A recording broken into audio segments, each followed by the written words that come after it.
फल्कियाती दुनिया के काबिले एहतराम दोस्तों, फल्कियात की तारीख में अक्टूबर 2017 को बहुत अहमियत हासिल रहेगी, क्योंकि यही वो वक्त था जब हम फल्कियात की एक नई जहद से वाकिफ़ हुए।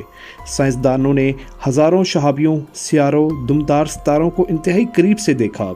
कुछ शहाबियों पर तो हम गैर इंसानी मिशन तक उतार चुके हैं, मगर 19 अक्टूबर 2017 की रात को यूनिवर्सिटी ऑफ हवाई में मौजूद पेन स्टार टेलीस्कोप की मदद से फल्कियात दानों ने जो देखा उसने एक नई तारीख रकम कर दी। वो पुरस्कार शय क्या थी जिसको साइंसदानों ने आसमान पर मंडलाते देखा? आज की वीडियो में हम उसी पुरस्कार शय के मुतालिक बात करेंगे। आप देख रहे हैं ज़ेबनामा और मैं हूं मोहम्मद शाहज़ेब सिद्दीकी। वीडियो शुरू करने से पहले नए आने वाले दोस्तों से गुजारिश है कि ज़ेबनामा चैनल को सब्सक्राइब कीजिए और बेल आइकन पे क्लिक कीजिए। शुक्रिया। 19 अक्टूबर 2017 की रात को रॉबर्ट वेक ने आसमान पर एक पुरस्कार शय को मंडलाते देखा, जिसकी रिपोर्ट उन्होंने आलमी फल्कियाती तंजीमों को दी। उनकी रिपोर्ट करने के फौरन बाद दुनिया भर में एक मुहिम चल पड़ी और दुनिया की 5 बड़ी फल्कियाती ऑब्जर्वेटरीज ने उस शय पर नज़र रखना शुरू कर दी। शुरू में उसे दुमदार सितारा कहा गया, फिर उसे शहाबिया करार दिया गया, मगर जब उसकी रफ्तार नोट की गई तो साइंसदान हैरान रह गए, क्योंकि ना तो इसकी रफ्तार दुमदार सितारे जितनी थी और ना ही किसी शहाबिया जितनी, बल्कि इसकी रफ्तार उनसे कहीं ज़्यादा थी। इससे अंदाज़ा हुआ कि यह हमारे निज़ाम शमसी के बाहर से आया हुआ एक मेहमान है। ये बहुत हैरत अंगेज़ दरियाफ्त थी, क्योंकि आज तक हमें यह गुमान था कि दीगर सितारों से शहाबिये हमारे सूरज की जानिब आते जाते रहते हैं, मगर ये पहला मौका था कि जिसमें साइंसदानों ने किसी ऐसे पत्थर का इंतहाई करीब से मुशाहिदा किया। दुनिया भर में इस पत्थर से मुताल्लिक बातें शुरू कर दी गईं, जिस दौरान इस पत्थर की पुरस्कारियत पर भी खूब बहस की गई। कुछ माहिरीन ने यहाँ तक कह दिया कि ये खला में आवारा गर्दी करता हुआ कोई पत्थर नहीं, बल्कि खलाई मखलूक की जानिब से हमारे निज़ाम शमसी की जानिब एक जासूस खलाई जहाज़ भेजा गया है। इस बारे में मज़ामीन लिखे गए और यूट्यूब पर वीडियोज़ भी डाली गईं। फल्कियाती इज्साम को नाम देने वाली आलमी तंजीम इंटरनेशनल एस्ट्रोनॉमिकल यूनियन ने इस पत्थर को 1I नाम दिया। इसमें I का मतलब इंटरस्टेलर यानी सितारों के दरमियान खला से आया हुआ, जबकि 1 का मतलब था कि पहला। अवामन नास की आसानी के लिए इसे ओमुआमुआ नाम दिया गया। ओमुआमुआ हवाईन ज़ुबान का लफ्ज़ है जिसका मतलब होता है दूर से आया हुआ पहला मुसाफिर।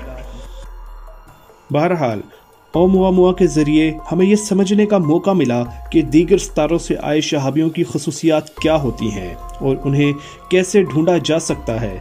इसी पत्थर से मिलने वाली मालूमात के बाद हमें अंदाज़ा था कि अब मुस्तकबिल में हमें ऐसे पत्थर देखने को मिल सकते हैं।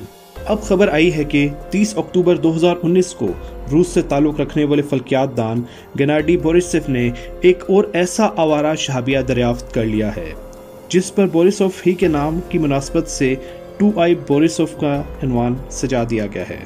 इस दरियाफ्त की अहमियत का अंदाज़ा इस अमर से लगाया जा सकता है कि बहुत से साइंसदान बोरिसोव की इस दरियाफ्त का मुआजना प्लूटो की दरियाफ्त से कर रहे हैं, क्योंकि बोरिसोव ने ये दूसरा बैनुल नजमी यानी इंटरस्टेलर पत्थर किसी देवहेकल दूरबीन के जरिए नहीं, बल्कि अपने हाथों से बनाई गई एक मामूली सी फल्कियाती दूरबीन के जरिए दरियाफ्त किया है।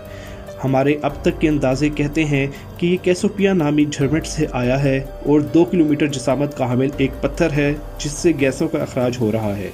ये दिसंबर 2019 में सूरज से अपने कम तरीन फासले पर पहुंचा। इस दौरान इसका किसी भी सितारे से सामना नहीं हुआ। सूरज के गिर्द चक्कर लगाने के बाद ये टेलीस्कोपियम नामी सितारों के झुरमुट की जानिब बढ़ता चला जा रहा है। ये सितंबर 2020 तक आम फल्कियाती दूरबीनों से दिखाई देता रहेगा, जिसके बाद अक्टूबर 2020 में हबल खलाई दूरबीन के जरिए इसे खोजने की कोशिश की जाएगी। चूँकि ऐसे पत्थर करोड़ों साल तक कायनात की खतरनाक शुआएं बर्दाश्त कर रहे होते हैं, इसलिए इनके जरिए हमें कायनात के मुतालिक नई और मुनफरिद मालूमात मिल सकती हैं। यही वजह है कि ऐसे पत्थरों की जानिब मिशंस भेजे जाने का मुतालबा दिन ब दिन जोर पकड़ता जा रहा है। लिहाजा जब साइंसदानों ने अंदाज़ा लगाया कि अगर हम इस खलाई पत्थर की जानिब कोई मिशन भेजें तो उससे वहाँ तक पहुँचने में कितना वक्त लगेगा, तो मालूम हुआ कि अव्वल तो हमारे पास इतना तेज़ रफ्तार कोई खलाई जहाज़ मौजूद ही नहीं जो उस तक पहुँच सके।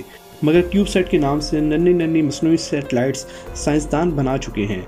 अगर हम उनको उसकी जानिब भेजें जो छोटे होने के बायस तेज़ रफ्तार हासिल कर सकेंगी, तो ये सैटेलाइट्स 2045 में इस पत्थर तक पहुंच सकेंगी। इस मुतालिक नासा ने भी एक रिपोर्ट जारी की जिसमें बताया गया कि इंटरस्टेलर पत्थरों की रफ्तार इतनी तेज़ होती है कि इन्हें खोजने के लिए अगर कोई मिशन भेजने की कोशिश की जाएगी तो उसकी तैयारियों के लिए हमें 5 साल दरकार होंगे। अब क्योंकि मुस्तकबिल में ऐसे मज़ीद पत्थर हमें देखने को मिल सकते हैं, इसलिए उम्मीद की जा रही है कि मुस्तकबिल में इस मसले का कोई ना कोई हल ज़रूर निकाल लिया जाएगा। इंटरस्टेलर शहाबियों पर तहकीक से फल्कियात के मैदान में कितनी नई राहें खुल सकती हैं, ये तो वक्त ही हमें बेहतर बता सकेगा। इसके साथ ही हम आज की वीडियो का इख्तिताम करते हैं। वीडियो ख़त्म करने से पहले आप सब दोस्तों से गुजारिश है कि वीडियो पसंद आने की सूरत में लाइक कीजिए और अपने दोस्तों के साथ शेयर कीजिए। इसके अलावा ये मज़मून ग्लोबल साइंस दिसंबर 2019 के शुमारे से लिया गया है।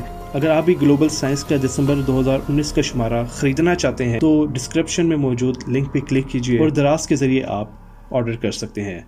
आप सबका बहुत बहुत शुक्रिया। अल्लाह हाफ़िज़।